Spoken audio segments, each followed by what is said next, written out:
All time আমাকে অপমান আর অবহেলা করেই চলেছে, এমনকি আজ পর্যন্ত একটা দিন আমার সাথে ভালো করে কথাও বলেনি। সেদিন এক থাপ্পড় খেয়ে মন ভরেনি, তাই আমি আবার গেলাম আরেকটা খেতে, মানে আবার প্রপোজ করতে গেলাম। নীলা আপুর রুমে যখনই ঢুকতে যাব সামনে কিসের সাথে যেন সেই রকম একটা ধাক্কা খেলাম। সামনে দেখি নীলা, তার মানে নীলা আপুর সাথেই ধাক্কাটা খেলাম। ধাক্কার টাল সামলাতে না পেরে সোজা নীলাকে জড়িয়ে ধরেই ধবাস, মানে পড়ে যাই। শুধু পড়েই যায়নি, সাথে আমার আর নীলার ঠোঁট এক হয়ে যায়। আমি তো মহা খুশি, লাইফের প্রথম কিস, তাও আবার ভালোবাসার মানুষটার থেকে। আমার তো খুব ভালো লাগছে। হঠাৎ দেখি নীলা আমাকে এক প্রকার ধাক্কা দিয়ে সরিয়ে দিল। উঠে দাঁড়িয়ে ঠাস ঠাস ঠাস ঠাস ঠাস 5টা থাপ্পড় আমার কানের নিচে পড়ল। থাপ্পড়গুলো নীলার শরীরের সমস্ত শক্তি দিয়ে দিয়েছিল। তারপর বলতে থাকে, নীলা, ছোট লোক ইতর, তোর সাথে কথা বলতেও আমার বিবেকে বাজছে। এতদিন প্রবোধ ছোট ভাই ভেবে কিছু বলিনি, কিন্তু আজ যা করলি তা মাত্রাতিরিক্ত। ভেবেছিলাম তুই দুষ্টামি করে এমনটা করতি, তাই এতটা মাথা ঘামাইনি।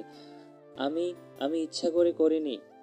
নীলা, থাক, তোকে আর সাফাই দিতে হবে না। এতদিন জানতাম তুই দুষ্টু, কিন্তু আজ জানলাম তুই চরিত্রহীন লম্পট একটা ছেলে।